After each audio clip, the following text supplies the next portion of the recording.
Welcome back, everyone, to StoryOrbitEN, the podcast where learning English meets a good laugh. I'm Jessica, and today I'm joined by the one and only Tom, who is already wearing a witch hat, even though this is audio. It's called commitment to the vibe, Jessica. You can't do a Halloween episode without a costume. Commitment? Wow, that's a good word to start with. Commitment means dedication or devotion to something, like when you really put effort into it, and you're definitely committed to Halloween. Oh, absolutely. Halloween is my moment. Pumpkins, candy, spooky stories, I live for it. And speaking of spooky, today we're playing a game called Guess the Spooky Word in English. Trick or treat? I love it already. So how does the game work? Super simple. One of us gives clues about a Halloween-related word in English, and the other person has to guess it. But, and here's a twist, we can't use the actual word or any obvious parts of it. Sounds fun. And listeners, you can play along too. When you hear the clue, try to guess before we do. If you're listening somewhere safe, say your guess out loud, or just whisper it if you're in a library. Or shout it if you were in a haunted house. Yeah! Let's hope no ghosts join in. So, Tom, do you want to start, or should I? I'll start. All right, first spooky word. Here's your clue. It's a small creature that flies at night. It can hang upside down, and in movies it drinks blood. Oh, that's easy. A vampire? Close, but think smaller. Smaller? Oh, I got it. A bat. Correct. Bat.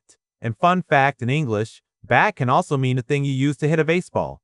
Same word, totally different meaning. That's right. So remember, the word bat can mean both the flying animal and the baseball stick. English loves to reuse words.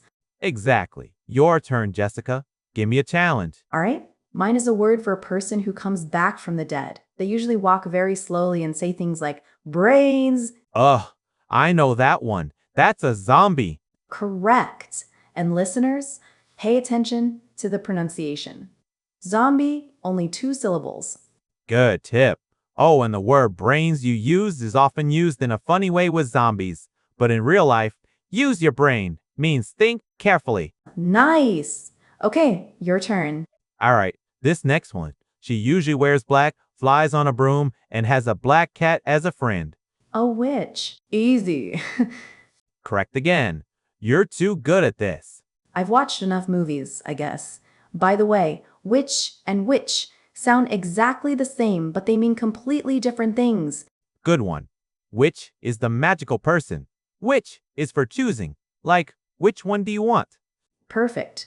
Okay, my turn. This one is not alive, but people say it haunts houses. It's invisible most of the time and says boo.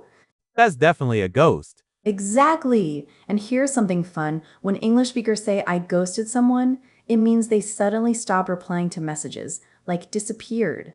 My turn. Let's go a bit harder. This one lives in a coffin, hates sunlight, and has sharp teeth. That one's easy. A vampire. Yep. You already guessed it before, but I wanted to throw it back.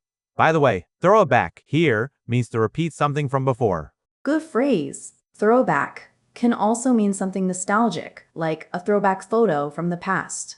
Exactly. Okay, your clue, Jessica. This one is made of bones. It rattles when it moves.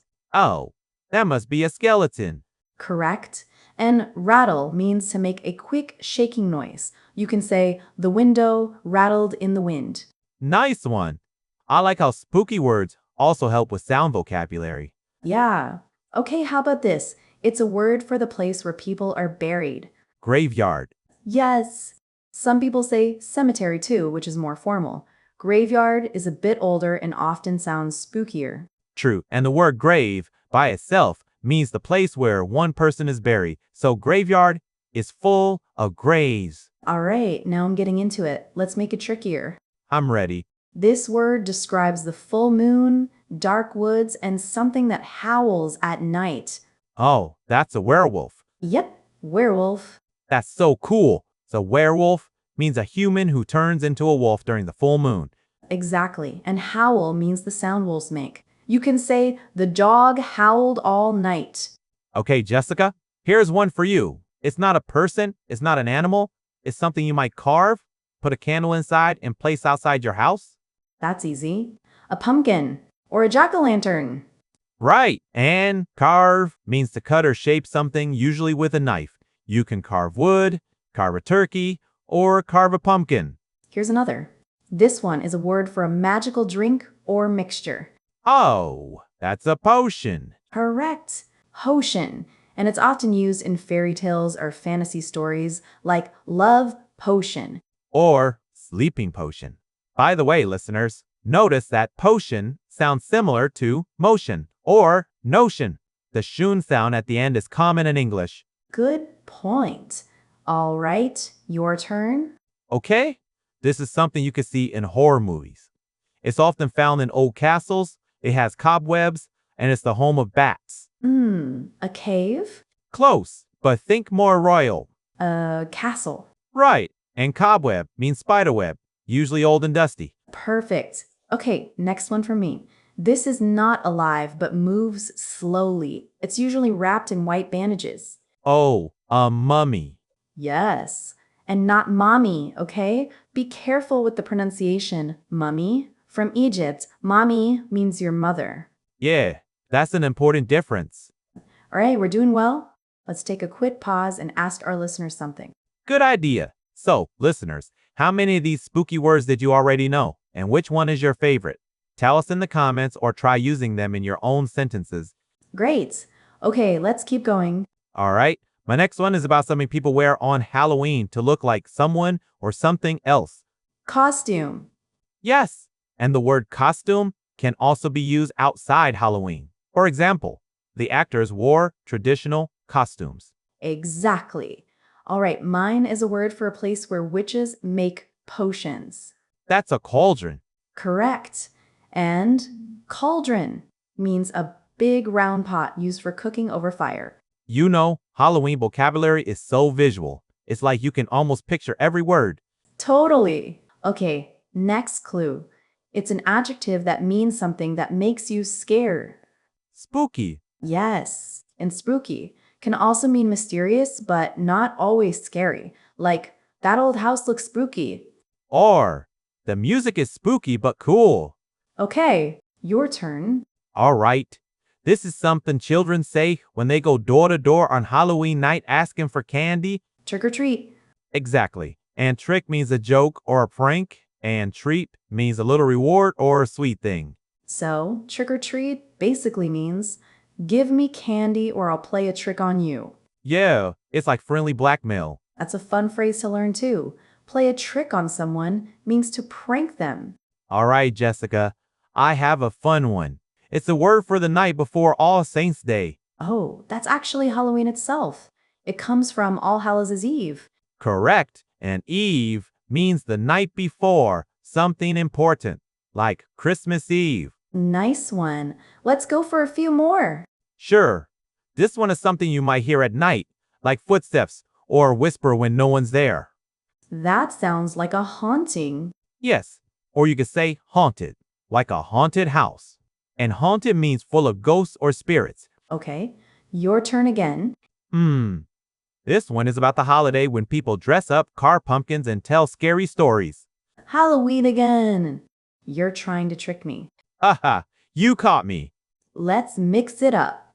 This is something witches say when they cast a spell. Oh, you mean abracadabra? Exactly. And spell means magical words, but also to spell means to say the letters of a word. I'll love that. So, spell has both magical and practical meanings. Okay, this one is something used to tell the future. It's round and shiny. A crystal ball. Correct. And crystal means a clear, glass-like material. Okay, Jessica, I've got one. This is a small creature that crawls and makes webs. Spider. Exactly. And crawl means to move slowly on hands and knees like a baby or insect. Oh, and web is the thing spiders make. But we also use it in World Wide Web, which means the internet. Nice connection. All right, my next one is something people read to predict the future, sometimes using cards. Oh, tarot cards. Yes, and predict means to say what will happen before it does. Okay, Jessica, next one. It's a creature that looks like a cat but much bigger, black fur, glowing eyes, and it protects witches. I think you're talking about a black cat. Not much bigger, but symbolic. True, and in some cultures, a black cat means bad luck, but in others, it's good luck. Exactly. All right, your turn. This one is something people like to remember the dead, especially during celebrations. A candle. Yes, and the verb is to light a candle. It means to make it burn with a small flame. Perfect. Okay, let's make it interesting. Something you wear on your face to hide who you are. A mask. Correct. And these days, masks are not just for Halloween. True, we've all had plenty of mask experience lately. Yeah. Okay, your turn. All right, this one is an adjective that describes something really scary, like a horror movie. Terrifying. Yes, and terrifies the verb. You can say, that movie terrified me. Great example. Okay, one last round. Final round. Let's make it good. My last clue, something you might hear at night that goes, hoo, hoo. That's the now. Yes, and hoot is the sound it makes. All right, my last one. It's what people say when something is scary but fun, like a roller coaster. Thrilling. Correct. Thrilling means exciting in a way that gives you an adrenaline rush. Speaking of thrills, what are you doing for Halloween this year? Are you going to any spooky parties? Oh yeah, my friends are throwing a costume party. The theme is classic horror movies, so I'm thinking of going as Dracula. Wait, didn't you already have the witch hat on today? That was for the podcast. Totally different thing. For the party, I'll have the fangs, the cape, everything. What about you? I think I'll stay home and hand out candy to kids. I actually love seeing all the little costumes, tiny ghosts, mini witches, superheroes. It's so cute. You're basically the friendly neighbor from every Halloween movie. But don't you ever get tempted to scare them a little? Maybe just a tiny boo at the door, but nothing too dramatic. I want to make anyone cry. Fair. My favorite part is the candy, though. Candy, by the way, means sweets, right? And for our British listeners, you'd say sweets instead of candy. Exactly. And do you know what's funny? After Halloween, I always end up eating half of the candy myself. That's part of the Halloween tradition. Eat candy, watch scary movies, and regret it the next morning. Totally. Maybe I'll watch something spooky this year, like The Addams Family. It's creepy, but funny. Perfect mix. All right, sounds like we both have exciting plans. All right, everyone. That was our Halloween special Guess the Spooky Word episode. We hope you had fun playing along and maybe learned some new English words today. Let's do a quick recap. We talked about words like bat, zombie, witch, ghost, skeleton, werewolf, potion, mummy, graveyard, spooky, and many more. We also learned expressions like throw it back, play a trick on someone, ghost someone, and even the difference between witch and witch. Exactly. So listeners, we want to hear from you. Write a comment using one or two of the new words you learned today. For example, last night I watched a spooky movie about a ghost. Or, I carved a pumpkin and made a jack-o'-lantern. Perfect. And don't forget to follow StoryOrbitEN for more fun English podcasts every week. Until next time, keep learning, keep laughing, and watch out for bats. Happy Halloween, everyone!